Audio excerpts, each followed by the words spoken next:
গুপ্তধনের খোঁজে এসেছিস? তোরা জানিস না, গুপ্তধনের খোঁজে যেই যায় সে আর কখনো ফিরে আসে না। বুড়িমা, আপনি জানলেন কি করে আমরা গুপ্তধনের খোঁজে এসেছি? নে, খাবার খা। খাবার খেয়ে একটা ঘুম দে, ভোর হতেই আবার রওনা করিস। কত লোক যে এলো!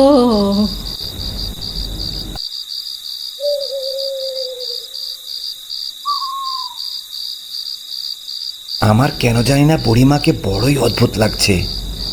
জনমানুষহীন এই পাহাড়ে বুড়িমা একা একা থাকে কি করে?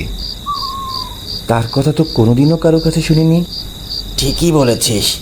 যাই হোক, এখন ঘুমা, ভোর হতেই আবার অনেক পথ হাঁটতে হবে।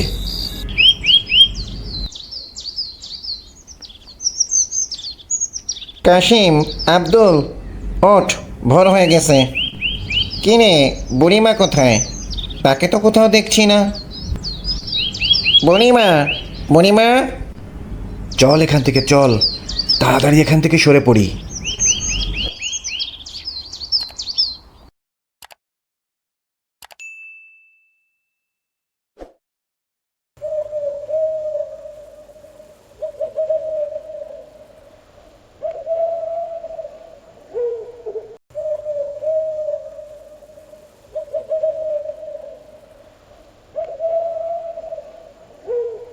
কিছুই তো চোখে পড়ছে না। দেখ, আমাদের আশাই মনে হয় ঠিক হয়নি। আরে ওই দেখ, ছোট্ট একটি গুহার মতো দেখা যাচ্ছে। চল গুহার ভেতর গিয়ে দেখি। শোন, সবসময় একসাথে থাকবি, আলাদা হবি না। চল চল।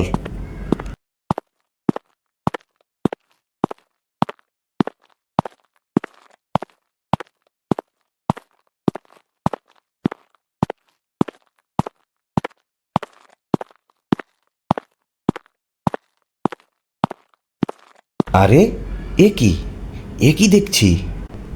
আমি আমার চোখকে বিশ্বাস করতে পারছি না। গুপ্তধন, গুপ্তধন পেয়ে গেছি গুপ্তধন। যাক, অবশেষে গুপ্তধন পেয়েই গেলাম। এসব গুপ্তধন আমার। আমার না, আমাদের। আচ্ছা, আমার মনে হচ্ছে এত সহজেই যে গুপ্তধন পেয়ে গেলাম, তাহলে অন্য